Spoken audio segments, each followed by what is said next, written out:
in Trinidad, in Paraguay, and everything we've read says that these are the best Jesuit remains to be seen. There's some in Argentina, there's some in Brazil. And most of the missions were built in the exact same way, with the church and the official religious things in the center and homes for the priest, and then on the outskirts is where the local people would live. And the Brazilians were trying to take the people here and turn them into slaves. And so the Spaniards said, no, we'll bring the Jesuits in and they can teach the people how to, subsistence farming, and they also taught them how to make woodwork and musical instruments.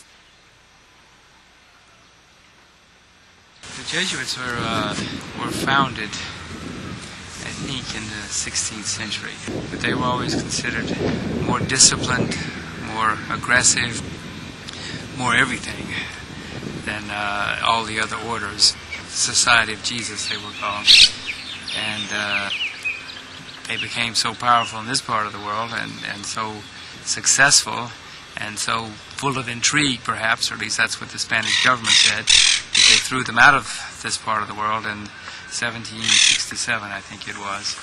And that's been the case in other countries in the history of the Jesuits. At times, they were considered a threat to the existing order, the shock troops of the Catholic Church.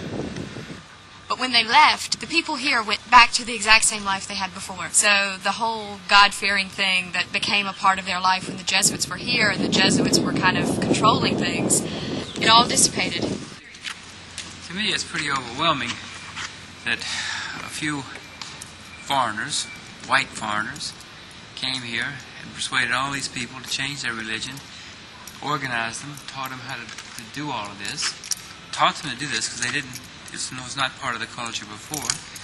And then look at this. I mean, this is staggering. This is not in Rome or in some place in Europe where they had a long tradition of it. They came here, taught them from scratch. Even if you forget the ornamental parts of it, and the statues and the pulpit and everything, they just somehow or another persuaded them and changed their religion and everything else. Well, I guess the locals figured the alternative was slavery. And they'd rather be able to produce their own food and live here and do more of what they wanted than to be a slave. Well, that may have been it, that the Jesuits persuaded them, look, we'll protect you from slavery, but on the other hand, this might be considered a form of slavery too, since they didn't maintain it after the Jesuits left. Oh, it is awesome. It's amazing. And there's an altar over here, which is a pulpit, not an altar. And Jim thinks they've just cleaned it. I'm not sure. It looks like it may have been redone. But it's in fantastic condition, and the ornamentation... It's different stone. This is some kind of sandstone that doesn't last. That pulpit's different stone. But the detail of the carving and the fact that it has lasted so long.